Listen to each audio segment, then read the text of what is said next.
Fala pessoal, aqui quem fala é o Paulo Lauá e hoje nós vamos falar sobre o tema de ansiedade. Sim, ansiedade é o tema de hoje. Acompanha comigo nesse vídeo.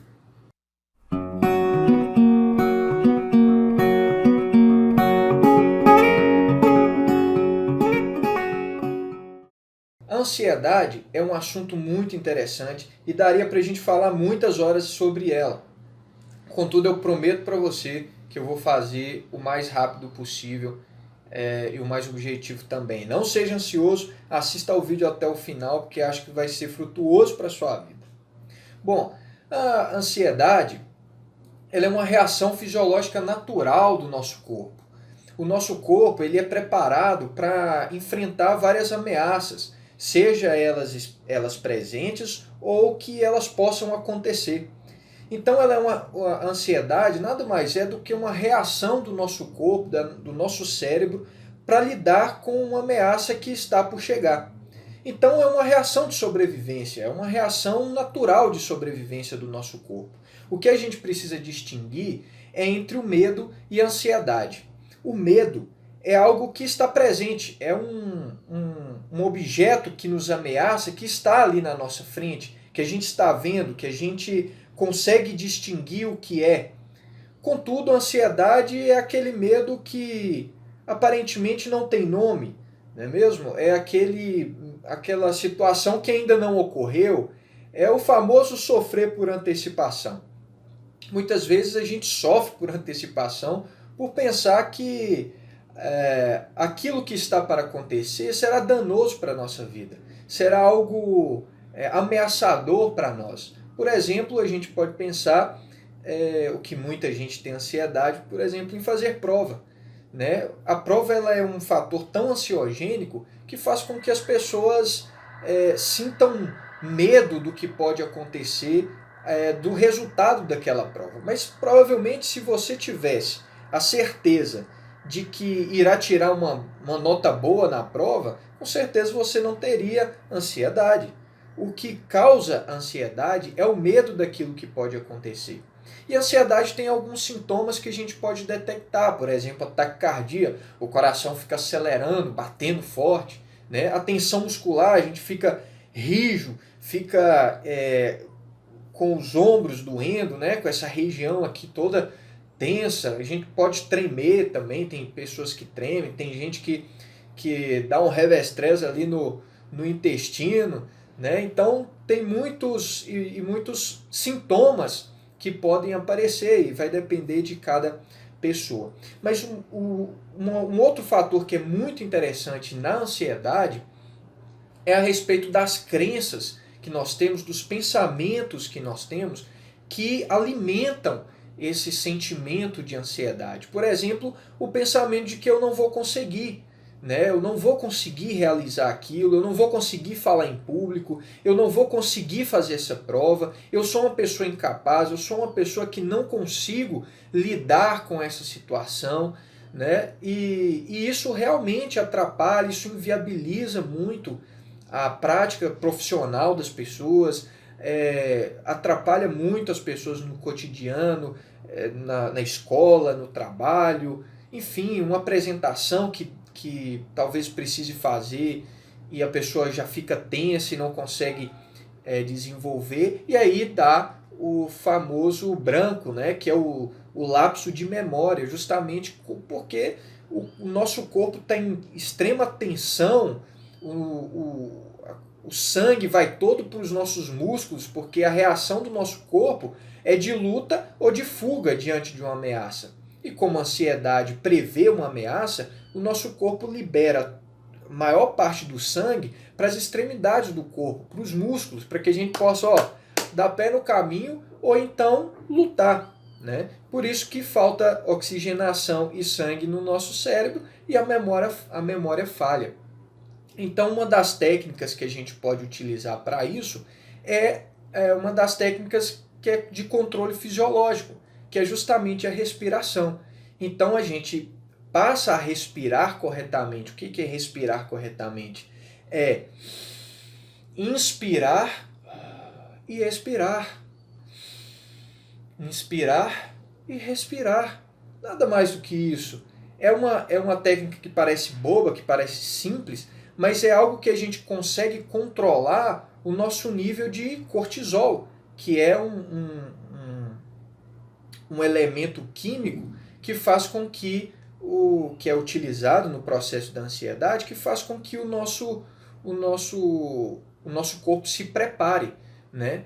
Contudo, à medida que você respira corretamente, você oxigena o seu cérebro e seu cérebro começa a ter a possibilidade de interpretar aquela situação de forma mais real, mais realista, né? Uma outra técnica, que já é mais uma técnica cognitiva, é a visualização mental. O que seria a visualização mental? Bom, um exemplo que pode ser usado na visualização mental é a respeito, suponhamos, de uma prova, né? Uma prova que vai acontecer amanhã. Você visualiza fazendo aquela prova, visualiza o que você precisa fazer e vai deixando a sua imaginação te conduzir pelo caminho que a sua mente quer que conduza. Geralmente vai te conduzir para o pior caminho, que é o quê? Você dá branco, que é você começar a tremer, que é você tirar uma nota ruim, você não dá conta de fazer, e você vai deixando a sua imaginação te conduzir por esse caminho. Quando você conseguir chegar num nível de completo caos, de completo desastre, que é essa situação que vai acontecer, você começa a se perguntar, ok, mas o que de tão importante isso pode acontecer? Realmente isso é ameaçador para a minha vida? Suponhamos, nesse exemplo da prova, que você chegue à conclusão de que de fato você será um desastre na prova, você não vai conseguir tirar uma boa nota. Ok, e aí? Acabou a sua vida? Né? Se questione o porquê de você estar pensando que aquilo ali é o fim da linha, né? É o máximo, né, de desastre que pode acontecer na sua vida. É algo que você vai se perguntando, né, se questionando sobre aquele pensamento, e realmente você não é capaz. Você deve se questionar, bom, mas eu estudei e eu sou capaz de realizar essa prova dentro das minhas condições, dentro das minhas limitações. E aí vem um outro aspecto da ansiedade que realmente toca muitas pessoas, que é a questão da perfeição. É a busca exagerada por uma perfeição, por ser perfeito em tudo, por buscar um reconhecimento em todas as coisas, de ser perfeito naquilo que está fazendo, né? Que geralmente vai mesmo conduzir a pessoa por uma situação de ansiedade, né? Se reconhecer como falho, se reconhecer como imperfeito, aceitar mesmo como imperfeito é um dos primeiros passos para lidar com a ansiedade. Se permitir errar, né? Se você está falando em público, igual eu estou falando aqui para vocês, é como se eu estivesse falando em público, a ansiedade é tamanha. Se permita errar, se permita falhar, se permita gaguejar. Muitas vezes, se você está no momento que precisa falar em público, se permita gaguejar. Muitas vezes é interessante até você rir da situação do erro, né? Você brincar com a situação do erro, porque isso tira um fardo que todos nós carregamos, que a maioria de nós carregamos, a respeito da perfeição, de que a gente precisa ser perfeito, que a gente não pode errar, porque se a gente errar a gente vai perder as oportunidades, porque se a gente errar as pessoas não vão gostar da gente, porque se a gente errar todo o caos vai se instalar na nossa vida, e não é bem assim, não é bem assim. A gente precisa pensar a respeito dessas crenças, identifique essas crenças. E é até interessante que muitas vezes anote essas crenças em um papel e questione elas, contraponha elas de forma racional, de forma lógica, e vá treinando a respeito disso. E principalmente, lembre-se, aceitar-se como é o primeiro passo para a mudança. É necessário Aceitar-se, lembre-se sempre disso, eu gosto sempre de frisar essa questão da aceitação. Aceitar-se como é não é a mesma coisa de se aceitar e permanecer como é. Mas muito pelo contrário, aceitar-se como é o primeiro passo para você mudar. É o primeiro momento que vai te conduzir a uma mudança real na sua vida.